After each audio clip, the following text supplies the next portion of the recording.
Am I the a-hole for not wanting my boyfriend to factor my son's survivor benefits into our new household budget? My 38F son 15M receives $1,100 a month in Social Security survivor benefits from his late father, who passed away when my son was 5. My boyfriend 40M and I have been in an on-again, off-again relationship for a long time. Things have been good recently, and he's proposed. We're planning on getting a house together. I have my son, and he has 3 children, but only one of his kids would be living with us full-time. The house we are looking at is $2,500 a month. My boyfriend's proposed budget is for him to pay $950, for me to pay $950, and for us to use $600 from my son's check for the household. He suggests we can then put the remaining $500 from the check into savings. My current practice is to give my son half of his check $550 for his personal use and save the other half for him. I think that since he's almost 17, he should have some control over his money. My boyfriend disagrees completely. He thinks that since we are going to be a family, all the money should be pooled together for shared expenses. He thinks I'm wrong and selfish for not wanting to include the survivor benefits in the main budget. We've been going back and forth on this, and I'm feeling incredibly uncomfortable with his expectation. I feel like the benefits are my son's and should not be used to reduce the adult's portion of the bills. It feels like he's trying to make me subsidize the household using money that was meant for my son's care and future, not to pay his own share of the bills. Am I wrong here? Is it selfish to keep my son's check separate and manage it for his benefit alone? Or is my boyfriend's financial expectation a red flag for our future together? So he wants to pay $950 and wants you to pay $1,500. Is his child going to kick in $550 a month also? Is your child going to be on the deed for his contributions to the mortgage? Not the a-hole. If you do this, he'll find a way to get the other $500 some way. 17-year-olds shouldn't be paying rent. Sounds like dude is trying to cash in on your son's benefits. Next story. Am I the a-hole my wife thinks I am controlling? This is pretty short. My wife 33F and I 34M were having a disagreement on the weekend, and she told me to post it to Reddit. My wife likes to travel and she works out of town a lot. This means I stay home and look after the kids and house. I asked her if she could do a better job communicating plans, such as texting me when she arrives at her destination and when she is leaving. She told me this is a red flag and controlling. I do not track her movements with apps or anything. I strictly would like a "I have arrived safely" text or an "I am leaving X and headed home." The argument started when I mentioned that last time she was out of town 8 hours away, she left to drive back and did not message me. She showed up at 2 a.m. and woke me up by knocking on the window since the doors were locked. I asked her why she didn't send a text at supper time saying she was coming home, and she said it wouldn't matter as I would have been in bed. I understand that, but I feel that it is a courtesy to let your spouse know these things. So Reddit, am I the a-hole? Update 1. I did not expect this to get this big this quick. Thank you all for the comments and upvotes. One of the frequent questions was about key. We live in an area where we only lock the door when we go to bed. We very rarely take keys with us since the deadbolt has a keypad. The batteries had died, and generally, if I know she will be home, I leave the door unlocked. I will update again once I get a chance to show her the post. Update 2. Showed her the post and the responses. I asked her if how I typed the story was reasonable and fair. She agreed it was. She has said that she will try to communicate better, as it is clearly not egregious what I am asking. I don't suspect she is hiding anything or projecting, nor did I press her about that. Thank you everyone for the comments, advice, and validation. Sorry this doesn't have a juicy ending, but I guess that's real life.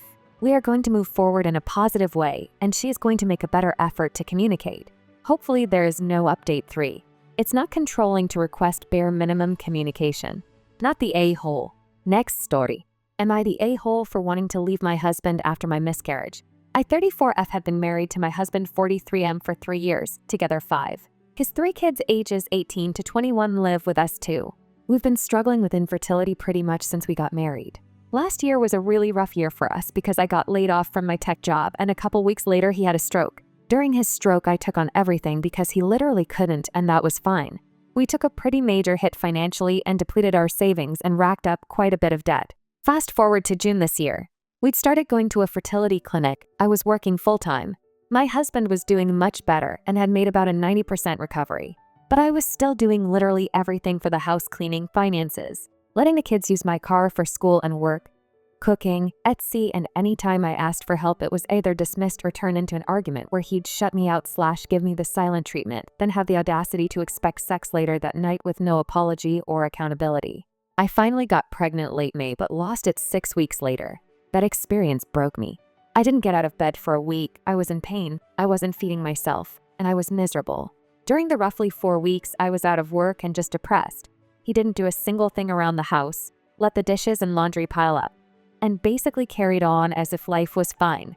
One night in particular, he asked if I was okay, and I told him no, and that I was in pain and hadn't eaten, and he just got on his phone. Didn't even offer to get me food.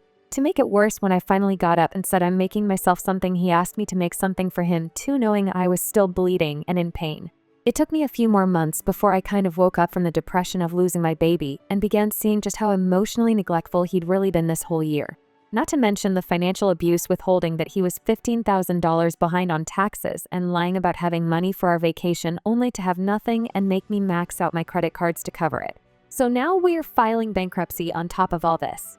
I decided to have a very serious conversation with the ultimatum of marriage counseling, and he completely dismissed everything I had to say, said I was overreacting, that the financial stuff wasn't a big deal, and he refused marriage counseling. That's the soft version. But after that convo was the first time I seriously considered just packing up and leaving. After nearly 2 weeks of silent treatment, lots of hurtful comments, and defensiveness, he finally caved and apologized and agreed to do counseling, even though he said he won't like it. I thought his apology was genuine, and as soon as I kissed him and said I felt better, he immediately asked for sex. So now I feel like he's only sexually motivated, but not because he actually cares about how much he's hurt and neglected me. So even though he's agreed to counseling, I feel like I don't even want to work on this relationship anymore.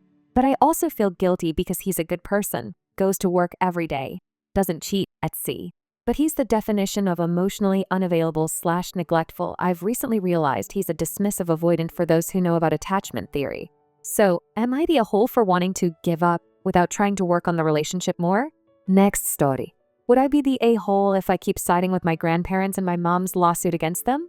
My mom is suing my grandparents so she can get $250,000 out of college and future funds my grandparents saved for me, 17M, and my brother, 15M.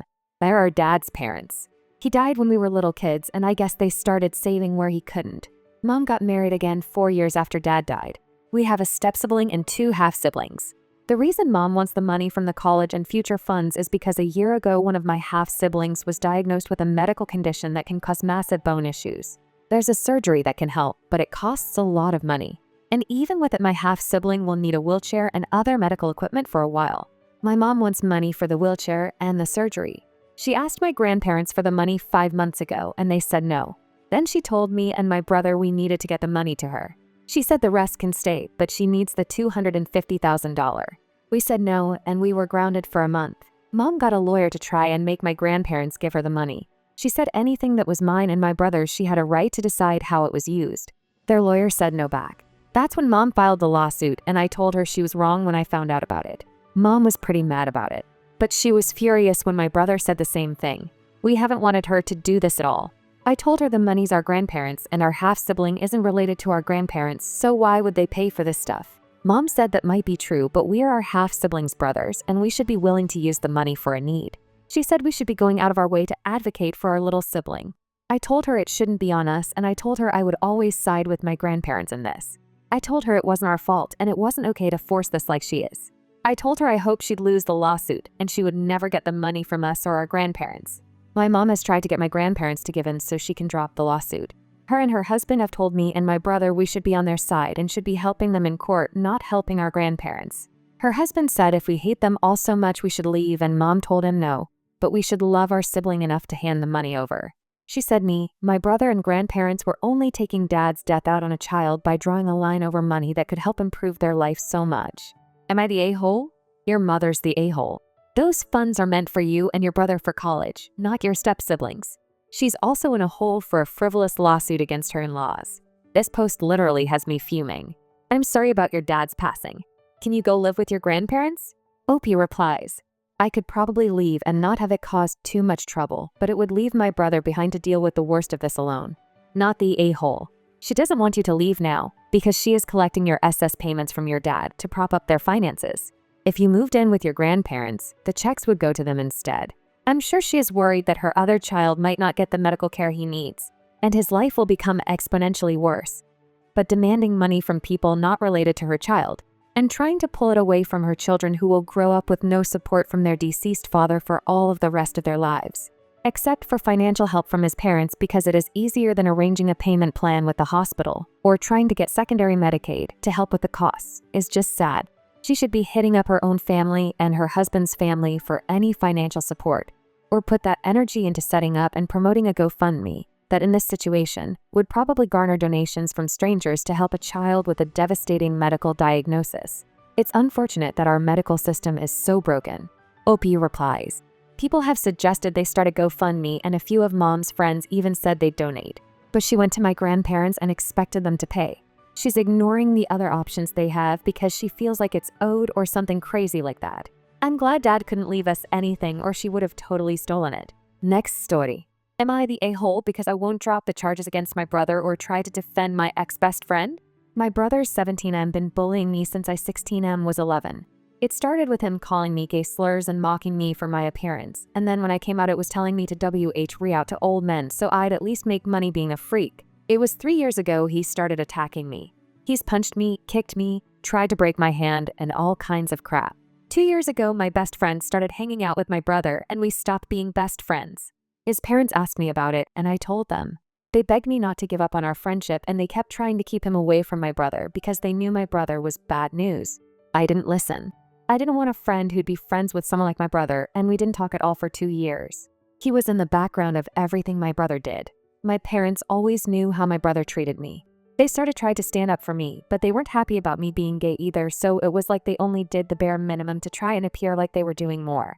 Teachers and the guidance counselor at school knew what was going on. They kept watch over it when we were in school, and they reported us to CPS a few times. Nothing ever happened. Then at the start of summer, my brother tried to drown me and he left me looking like crap. I had bruises and cuts around my neck and arms. I was in the hospital for 2-ish days because I hit my head too. When I was in there, the police and CPS came to ask me questions and I reported what he did. My parents tried to stop it and there was a big deal made out of I wasn't sure what I was talking about or I was too young to report something, but the police told my parents they couldn't stop me if I wanted to. My brother was arrested and a few of his friends, including my ex-best friend, were interviewed and they were charged with knowing what he was going to do. Others were charged with helping him do it.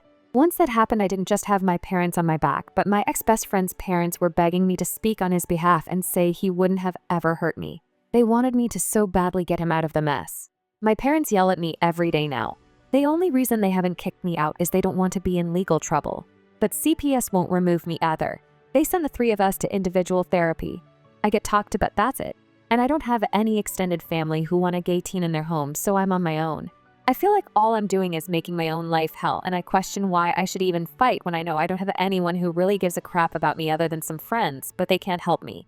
It's all so effed up, and I keep talking to my caseworker and telling her what's going on, and I tell my therapist, but I feel like everyone would have liked it better if my brother had actually done what he wanted and him and his friends and my ex-best friend could live their lives as normal. Am I the a-hole? I'm sorry that your family is horrible and has failed you. You will age out of this soon. You're not the a-hole. Stay strong. I hope you guys like this video. If you did, make sure like, comment, share, and subscribe the channel our posts.